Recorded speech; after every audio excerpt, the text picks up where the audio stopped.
Chapati, welcome to the KD academy. आप सभी का बहुत बहुत स्वागत है इस चैनल में। और आज जो हम लोग स्टार्ट करने वाले हैं वो है जो डेमोक्रेसी का चैप्टर 1 पावर शेयरिंग। सबसे पहले सॉरी गाइस कि वीडियो इतने महीनों बाद आ रही है। एक्चुअली स्टडीज़ के भी कारण मैं वीडियोस डाल नहीं पा रही थी और बना नहीं पा रही थी, लेकिन आई होप सो ये कंटिन्यू हो जाए। लेकिन आपको कहीं भी अगर प्रॉब्लम आता है ज़रूर कमेंट बॉक्स पे लिखिए, मैं ऑफकोर्सली उस टॉपिक के ऊपर वीडियो बनाऊंगी ज़रूर।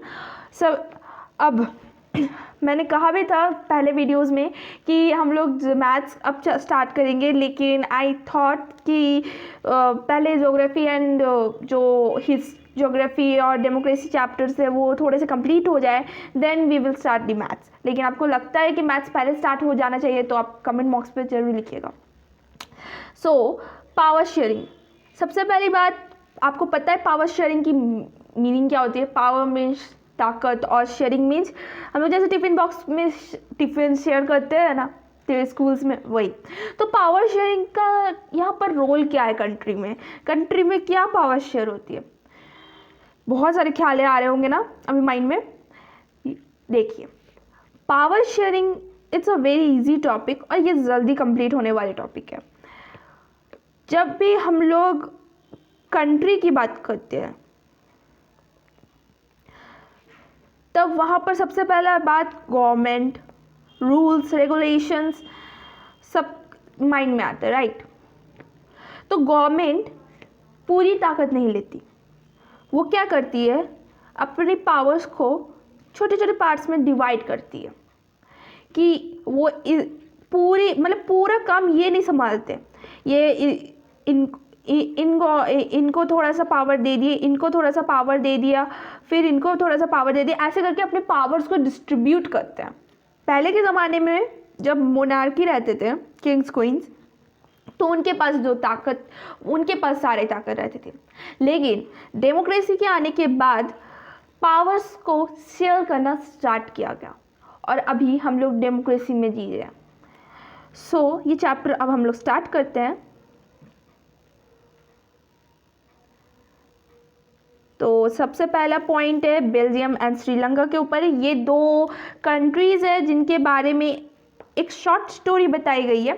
ये एक्चुअली इससे बहुत सारे क्वेश्चन आंसर भी बन सकते हैं, तो इनके नोट्स अपने से ज़रूर बनाने के कोशिश करिएगा। लेकिन मैं बताती जाऊँगी कौन सा पॉइंट बहुत इंपॉर्टेंट है। तो सबसे पहले बात बेल्जियम से स्टार्टिंग है। Belgium is a small country in Europe, smaller in area than the state of Haryana. तो आप समझ ही सकते हैं ये कितना छोटा स्टेट होगा, कंट्री होगा। ये यूरोप में आता है और ये हरियाणा से भी छोटा है।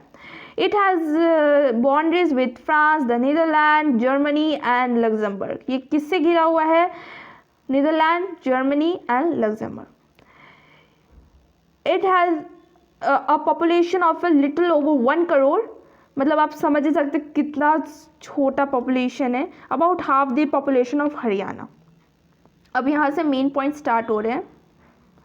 इसको थोड़ा सा जूम कर लेते हैं so you can see clearly. The ethnic composition of this country is very complex। सबसे पहले माइंड में आ रहा होगा what is ethnic. Ethnic means social groups, जो जैसे लाइक हिंदू, मुस्लिम, बंगाली, मराठी, गुजराती, तेलुगु, मतलब कितने सारे इंडिया में रिलीजन्स है ना जो अपने अपने ग्रुप्स को देखते हैं।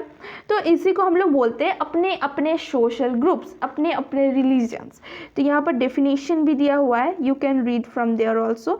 पूछ भी सकता है क्वेश्चन में व्हाट इज एथनिक, 1 मार्क्स का क्वेश्चन आ भी सकता है सब्जेक्टिव में। तो सबसे पहली बात, a social division based on shared culture. People belong to the same ethnic group, believe in their common descent because of similarity of physical types or of culture or both. They need more always have the same religion, nationality. Okay? तो आप अभी समझ ही गए होंगे कि what is ethnic। तो आप जैसे ये छोटा सा ज़रूर कंट्री है लेकिन इसके एथनिक बहुत ज़्यादा कॉम्प्लेक्स है। बोलते हैं ना छोटा पैकेट बड़ा धमाका, इट्स लाइक दैट। अब ये बहुत इंपॉर्टेंट पॉइंट है। Of the country total population 59% lives in the Flemish religion and speaks Dutch language. Another 40% say people live in a Wallonia religion and speak French, and remains 1% of the Belgians speak German. Okay, तो मान लीजिए ये Belgium है, इसमें 100% people जो leave करे उसके जो 59% है, 59% वो क्या स्पीक करते हैं? फ्लेमिश रिलीजन में रहते हैं, क्या स्पीक करते हैं? डच। जो 49% है, इसको 59 को थोड़ा सा बड़ा कर देते हैं, अच्छे से करते हैं, ये मान लीजिए 59% जो डच बोलते हैं, जो 49% है, 40% है जो वो क्या स्पीक करते हैं? 40% स्पीक करते हैं वेलोनिया बोल रहे हैं, I am very sorry. 59 Dutch speak करते हैं, 40 फ्रेंच स्पीक करते हैं एंड 1% जर्मन। ओके, फिर से एक बार रिकॉल करते हैं। 59 स्पीक क्या करते हैं? डच, 40% स्पीक करते हैं फ्रेंच, और 1% पीपल क्या स्पीक करते हैं? जर्मन। तो सबसे बड़ा मेजोरिटी किसका है? डच का। सबसे बड़ा मेजोरिटी डच का है, और माइनॉरिटी किसका है? फ्रेंच का, राइट। ये बहुत इंपॉर्टेंट पॉइंट है, बट एक बहुत ट्विस्ट है इसमें। हमेशा बोलते हैं ना कुछ ट्विस्ट तो होना ही चाहिए, तो इसमें एक ट्विस्ट है। इन द कैपिटल सिटी ब्रुसेल, इसकी जो कैपिटल है उसका नाम क्या है? बेल्जियम की कैपिटल ब्रुसेल। उसमें 80% जो पीपल है वो स्पीक करते हैं फ्रेंच, और जो 20% है वो डच। यहाँ पर रिवर्स हो गया भाई। मतलब इतनी बड़ी कंट्री में जो छोटा सा एक इसका कैपिटल है उसमें पूरा टर्न कर दिया। 59% किसका था? डचेस का था, मेजोरिटी साइड थे। वहीं पर कैपिटल में 20% डच है, वहीं पर कंट्री में 40% फ्रेंच स्पीकर थे, वहीं पर 80% कैपिटल में फ्रेंच स्पीकर है। तो यहाँ पर तो पूरा ट्विस्ट हो गया।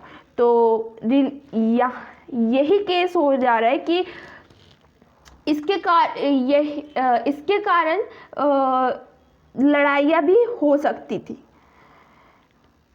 तो आगे पढ़ते हैं। The majority French speaking community was relatively rich and powerful. जो majority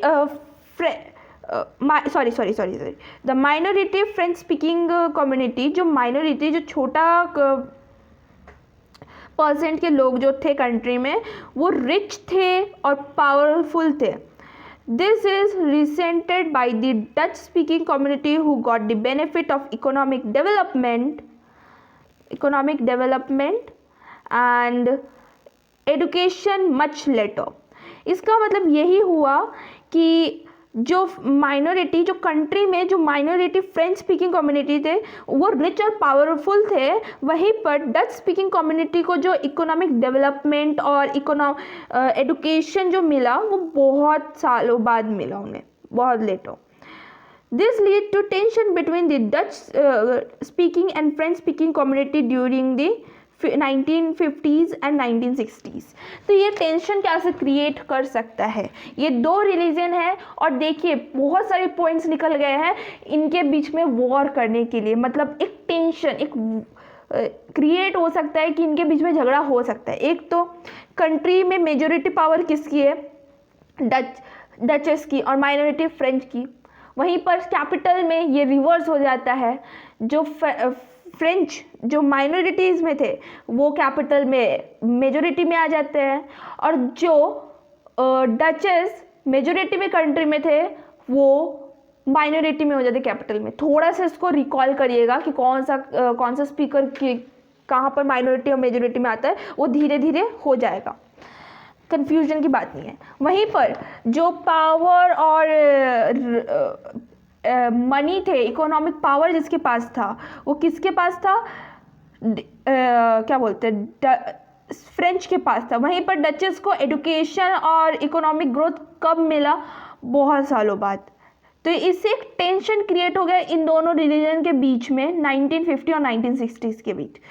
the tension between the two communities was more actual in Brussels. ये टेंशन और भी ज़्यादा राइज हो गया ब्रुसेल में। Brussels presented a special problem. The Dutch speaking people constitute a majority in the country but a minority in the capital, जैसे मैंने कहा था। अब यही चीज़ कंपेयर करते हैं, एक minute, Brussels presented a special problem, तो यहाँ पर एक प्रॉब्लम क्रिएट हो सकता था। अब इसी चीज़ को कंपेयर करते हैं श्रीलंका के साथ। Let us compare this to this situation in another country. Sri Lanka is an island nation. जो श्रीलंका है कहाँ पर है, एक बार ब्रुसेल का आप मैप भी देख लीजिए तो ज़्यादा ईजी होगा कौन सा कहाँ पर है श्रीलंका का स्टार्ट करने से पहले। देखिए जो डीप कलर से दिया हुआ है ये वाला पार्ट, ये तो इसका कैपिटल हो गया, इसको हटा दीजिए। ये वाला जो पार्ट है ये आपका क्या हो गया, डच स्पीकिंग कम्युनिटी, ठीक है। ये वाला तो कैपिटल हो गया, ये वाला ये वाला ये वाला पार्ट किसका हो गया, ये वाला हो गया आपका ये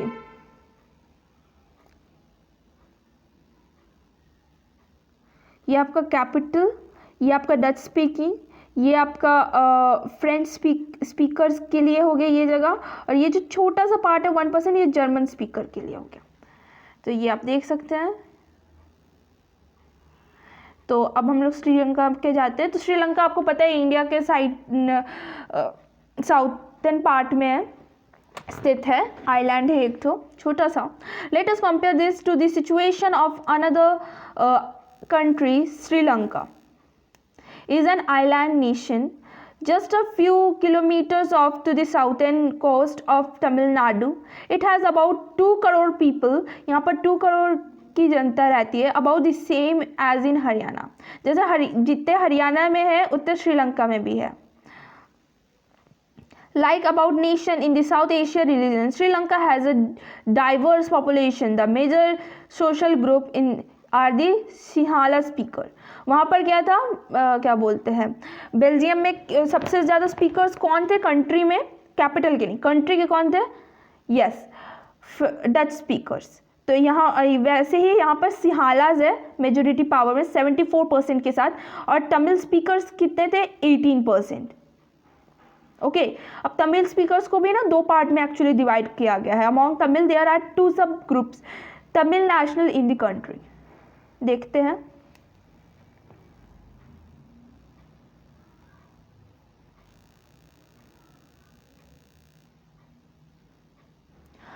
आर कॉल्ड श्रीलंकन तमिल्स। जो श्रीलंकन देखिए एक इंडियन तमिल्स है, एक श्रीलंकन तमिल्स है। जो इंडियन तमिल्स है वो 7%, अभी क्या बताया गया था एक बार चेक कर लेते हैं। जो 18% यहाँ पर तमिल स्पीकर्स है, राइट। तमिल स्पीकर्स को भी 2 पार्ट में डिवाइड किया गया है। तो 18 में से 13 जो है वो श्रीलंकन तमिल्स है, और रेस्ट जो है वो इंडियन तमिल्स है जो वहाँ रहते हैं। The rest whole forefather came from the Indian as plantation working during the colonial period are called Indian Tamils। तो आपके माइंड में सबसे पहले ये आ रहा होगा कि इंडियन तमिल श्रीलंका में कर क्या रहे हैं, वो इंडिया क्यों नहीं आ जाते। तो बहुत सालों पहले जब ब्रिटिश का राज था तो ब्रिटिश क्या किए थे, श्रीलंका में कुछ वर्कर्स को इंडिया के साउथर्न पार्ट से बुलाए थे। तो वो वहाँ से आए थे काम करने के लिए, बट वहीं पर बस गए श्रीलंका में, तो उन्हें इंडियन तमिल के नाम से जाना जाता है। एज यू कैन सी, अब आगे बढ़ते हैं, as you can see from the map Sri Lanka Tamil are concentrated in the northern and east of the country. Map में देखते हैं क्या बता रहा है। देखिए जो डार्क ब्लू से दिया गया है वो सिंहालाज है। श्रीलंका, जो श्रीलंकन तमिल से आप वो देख सकते हैं, ये साइड, जो side northern and eastern part में जो दिया गया है वो, और इंडियन तमिल्स ये छोटे जैसे जो रेस्ट पार्ट्स है वो जो लाइट कलर से दिया हुआ है, और मुस्लिम्स जो डॉट डॉट दिया हुआ है इधर इधर ये है, ठीक है। Most of the Sinhala speaker, एक बार लाइन में आपको चेक करा देते हैं। Most of the Sinhala speakers are Buddhist while most of the Tamil are Hindu and Muslim, जैसे हमने कहा था। There are about 7% Christian who are both Tamil and Sinhalas. Easy है। Just imagine what would happen in situation like this in Belgium. The Dutch community could take advantage of this numerical majority and focus it well on the French and German speaking population. This would push the conflict among community further, thus could lead to a very mass partition of the community. Both this side would claim control over Brussels. Like Sri Lanka, the Sinhalas community enjoy an even bigger majority and couldn't impose its will on the entire country. Now let look the happiness both country. तो ये बहुत easy part हुआ। तो हम लोग अब पढ़ेंगे कैसे इन दोनों कंट्री ने कैसे कैसे अपने रिलीजन को संभाला और अपने कंट्रीज़ को संभाला, ये हम लोग नेक्स्ट वीडियो में पढ़ेंगे। आई होप सो ये वीडियो आपको पसंद आया हो। Thank you for watching this video, और नेक्स्ट वीडियो में फिर मिलते हैं। Good bye and take care.